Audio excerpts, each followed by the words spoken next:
AITA for slamming the door on my family after they kicked me out and now want a piece of my life.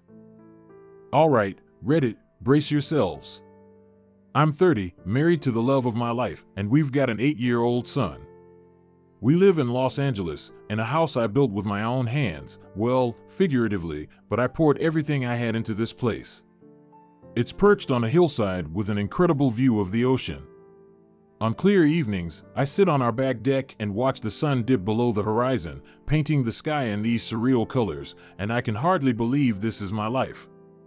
It's everything I once dreamed about, but honestly, I didn't think I'd ever get here. Growing up, I was always treated as the extra, the kid who didn't fit, and I had to learn how to fight for myself and my future. The life I have now is something I had to claw and scrape my way toward after years of feeling unwanted, a far cry from the hollow family home I grew up in. So, this story isn't just about the house or the view. It's about my family, the family that pushed me out when I needed them the most and then came crawling back into my life, demanding more from me when I had finally moved on. It's about that moment when I finally had to make a choice, a real choice about what family meant to me. And yeah, it's about the aftermath that followed. Growing up, I was the invisible kid in the house. My older brother, for years my senior, was the golden child. My parents worshipped the ground he walked on. He was always the smart one, the athletic one, the charming one. He excelled in sports, got straight A's, and had this magnetic personality that made everyone love him. I was the other son. My parents used me as proof that they had more than one kid, but they never invested in me, not really. They didn't come to my school events, didn't ask about my interests, didn't seem to care. I was like a ghost in my own home, just floating through, while they showered my brother with love and attention. I tried everything to win them over. I'd bring home good grades, or I'd try to pick up the hobbies my dad liked, thinking maybe I could bond with him over fishing or something. But every time, they just looked past me as if I wasn't there. Things changed when I met Alice. I was 17, and she was like this incredible ray of light in my life. She noticed me in ways no one else had before. She actually cared about what I thought, how I felt, and she believed in me when no one else did. For the first time, I felt like I mattered to someone. And as cheesy as it sounds, she saved me. We were inseparable, and even though I was young, I knew she was my future. I didn't have much, a low-paying job that barely covered gas and a few essentials, but I felt like I was finally building something for myself, even if it was small. Then my brother found out about Alice. He wasted no time tattling to my parents. I remember that sick feeling in my gut when he told me he was going to tell them, despite me practically begging him not to. I could see the smugness in his face, as if he enjoyed having this power over me. Sure enough, my parents didn't take it well. They called me into the living room like I was about to get a lecture, and the second I saw their faces, I knew I was done for. They weren't just disappointed, they were disgusted. My mom, with her arms crossed and that scornful look on her face, told me I was a disgrace, that I was ruining the family's image by running around with some girl. They gave me an ultimatum: break things off with Alice or get out. When I refused, they told me to pack my things and leave. They didn't care where I'd go or what I'd do. I was dead to them. They even took most of the stuff I'd bought with my own money. It was like I was being erased.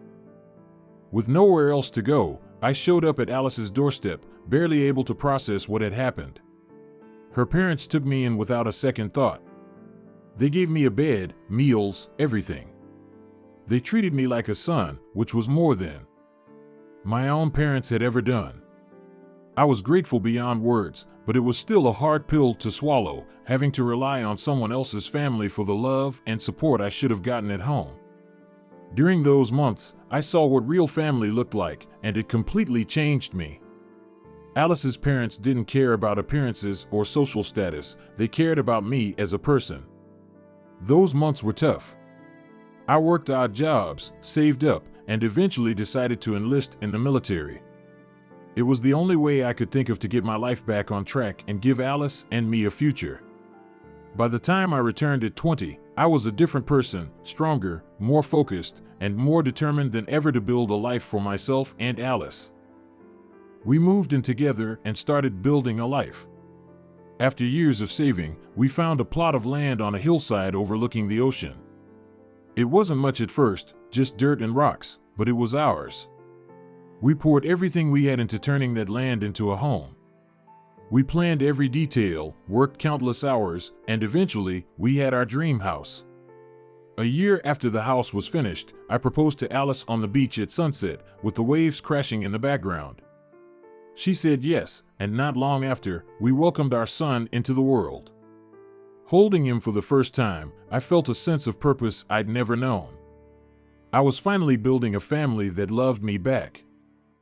About a year after the wedding, I received a letter informing me that my grandmother had passed away. She'd left me a small inheritance, a portfolio worth around $19,000. It wasn't a life-changing amount, but it was enough to make me feel a strange connection to my family, like she tried to give me a final gift. The financial advisor mentioned that if I left it untouched, it could grow over time into something more substantial. I told Alice, and we both agreed to keep it under the radar. For me, it was a private thing, a tiny piece of my past that I wasn't quite ready to let go of. I thought that was the last chapter of my connection to my family. 7 years passed, and I'd almost forgotten about them. My life was full, my family was everything I'd ever wanted, and the sting of being kicked out had dulled over time. Then, out of nowhere, there was a knock on my door. I opened it, and there they were, my parents, looking older and worn, and my brother, who looked like he'd aged a decade. It was surreal, seeing them standing there like we were all supposed to just pick up where we left off. My mom stepped forward, stretching out her arms, saying, "Remember me, son? I'm your mother." I was stunned, frozen, and all I could feel was the anger I'd buried for years rising up.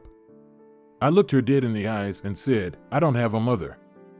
Then, without a second thought, I shut the door in their faces. My son, who had been watching from behind me, asked if that woman was his grandma. I just shook my head and told him no. He didn't push for answers, just nodded and went back to his room. I thought they'd leave, take the hint, and disappear. But they knocked again, this time louder, more insistent. Through the door, I could hear them accusing me of making a scene. Alice came over, standing beside me with a calm strength, and asked, "Do I know you?" My mom's face twisted in anger, and she spat, calling Alice a WH*re under her breath. I could feel my fists clenching, but I held back. My brother stepped forward then, and that's when the truth came out. He'd lost his job and was broke. Apparently, he'd already burned through the inheritance my grandmother left him and had nothing left. Now he thought he was entitled to half of mine. He didn't ask politely, he demanded it, like it was his right. I told him to get lost, that he and his demands had no place in my life. That's when he got nasty, threatening me, saying they'd take me to court if I didn't hand over half of the inheritance. A week later, I got a formal letter from his lawyer, warning me that if I didn't give him half, they'd sue me. So, we went to court. I was ready, with security footage showing their threats and harassment. My lawyer was solid, and thankfully, I won the case. But it didn't end there.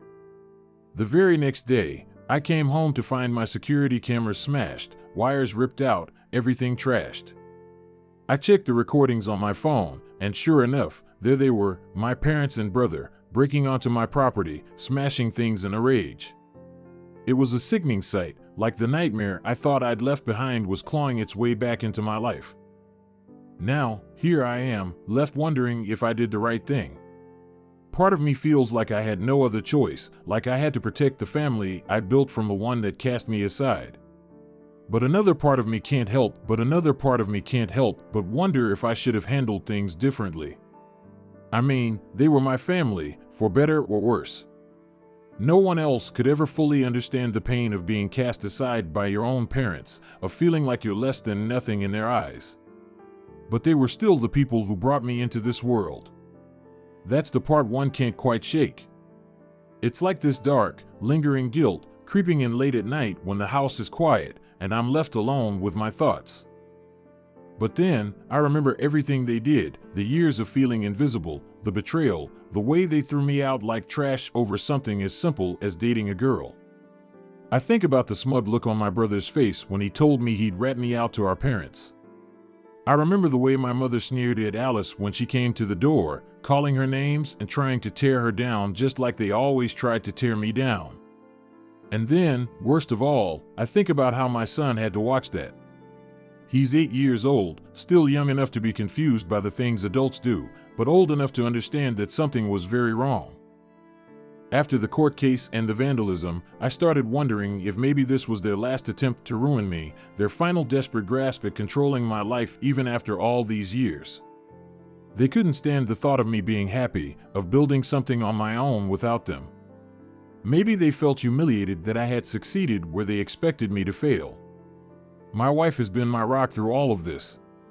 She's never once questioned my decision to shut them out, reminding me that I owe them nothing. She's always stood by me, her quiet strength giving me the courage to stand my ground. Sometimes, late at night, Alice will sit with me on the deck, just listening as I pour out everything, my fears, my regrets, the twisted sense of responsibility that sometimes creeps in despite everything. She reminds me of how much we've built together, how far we've come from those dark days when I had nowhere to go, no one to turn to. She tells me that family isn't defined by blood, but by love, respect, and loyalty, the things her family showed me when mine wouldn't. And yet, I can't help but think about my son. I worry that someday he'll ask questions that I can't fully answer, that he'll want to know why his father doesn't have a family beyond the one we've built. He's bound to hear stories from friends about their grandparents, their uncles and aunts, and he'll wonder why we're different. I dread the day when he's old enough to understand the full story, to see his own flesh and blood as people who could be so cold, so petty, and so selfish. So now I'm left here, holding onto the life I've created, trying to let go of the past.